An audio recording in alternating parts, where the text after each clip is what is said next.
This is a 2011 to 2015 Infiniti M37, now called the Q70. This one is a 2013 model with just 14,000 miles and all-wheel drive.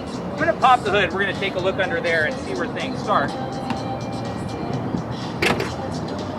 Nissan has a car that came out the year before. This came out in 2010, the Fuga. In fact, it came out in 2000, and that's their kind of semi-flagship. They have a lot of different variations of cars overseas than we enjoy here in the United States. But the Fuga became the Infiniti M series in 2006, even though it was out 2 years earlier around the world. Fuga came out in its new variation in 2010. Infiniti got the M37 and M56 in 2011. The Fuga is not available in a V8 engine, whereas the Infiniti is, because it uses the same engine that is in the QX56, which is now called the QX80. Whatever the case, and whatever the car is called, 330 horsepower is 330 horsepower, and this car is super duper fast. 270 foot-pounds of torque. Torque numbers aren't exceptionally huge, so 0 to 60 in an all-wheel drive car, about 5.9 seconds, but that's still fast. It's really fast. And so if you've ever taken a car from 0 to 60 in 5.9 seconds, you'd realize, I mean, it's throwing you back in your chair. Let's have some fun. And because this is an automatic transmission and has all-wheel drive traction, it really gets that power to the ground. So you're not wasting time spinning wheels or anything like that. It's just go, go, go. It also enjoys pretty decent gas mileage for a car that's obviously over 4,000 pounds, has a lot of power, and has all-wheel drive. Still averages about 20 miles per gallon combined driving, 24 out on the open road. One nice thing about these engines too is they're timing chain driven. There's no timing belt you have to worry about changing when you're considering buying one pre-owned. It's on the east side, tons of trees and everything like that, so it can be very icy when it gets cold. I've taken, obviously, these cars home a million times, and they're great. They're great even in the ice. They're even great going up and down hills. They're very confidence-inspiring in all kinds of environments. I personally am crazy about the way this car looks with 19-inch wheels.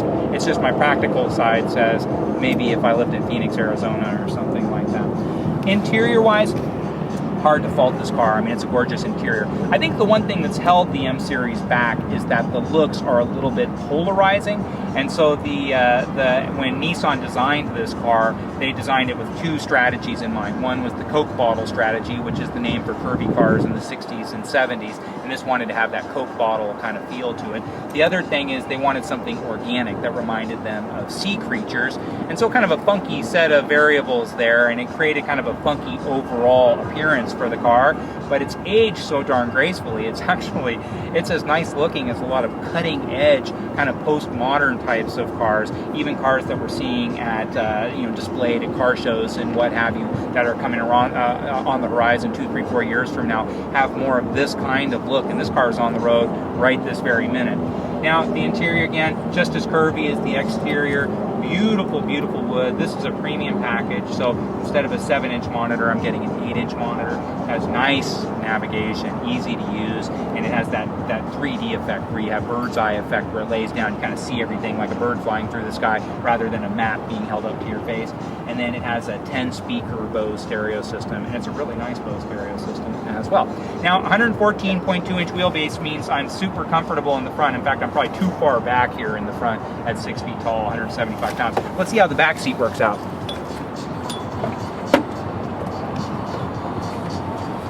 So even though I've got the front seat set up for somebody who's about 6'5", I'm still all kinds of comfortable in the back. And so that little extra length between the wheels makes a big difference, especially for the person sitting in the back seat.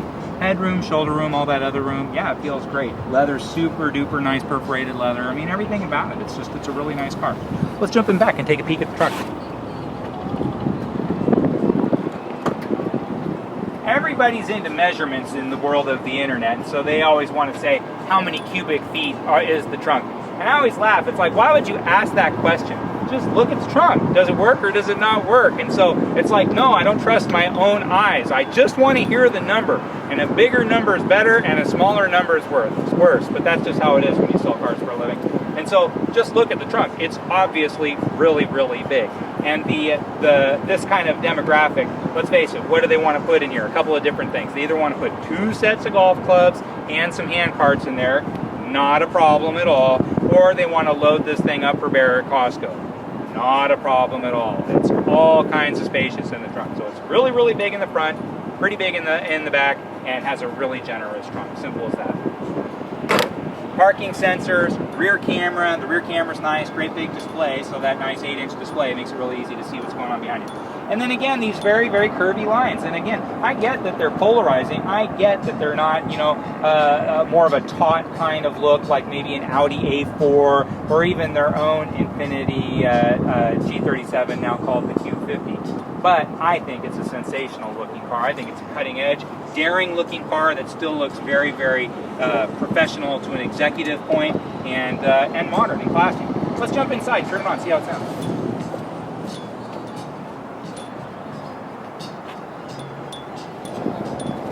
Now, the one car you're going to hear mentioned, I'm going to turn this on, when you do research, is everybody's always saying the same thing. You got to compare it to the Audi A6. You absolutely do not have to compare it to the Audi A6. It's so totally different than the Audi A6. They're just not even close to one another. The A6 is more of a front-wheel drive, cool car, modern platform. I mean, obviously it comes in quattro all-wheel drive, but it just doesn't have anywhere near the chassis that this car has. You gotta remember, Nissan's the same company that makes the GTR. The GTR is one of the single most thrilling cars sold in the world at any price. And so the GTR is the basis for cars like the Infiniti G37, G37 Coupe, and now the Q50 and Q60. Those same platforms are this same platform. So architecturally, this car is incredibly strong and built to do things other cars simply aren't built to do. So if you're the kind of person who says, well, you know, I fantasize about owning a GTR, but, you know, I can't afford $100,000 and the insurance on that and all of that, I totally get it. Take a look at the Infiniti G35 Coupe, G37 Coupe, and Q60 Coupe. They're a lot of what makes the GTR a GTR, and they're just a fraction of what that costs, but the thrill is still there. You need that exact same car in a sedan, well, here you are. It's the M37. You can get it in all-wheel drive, the M37x, or now it's called the Q70 or Q70X.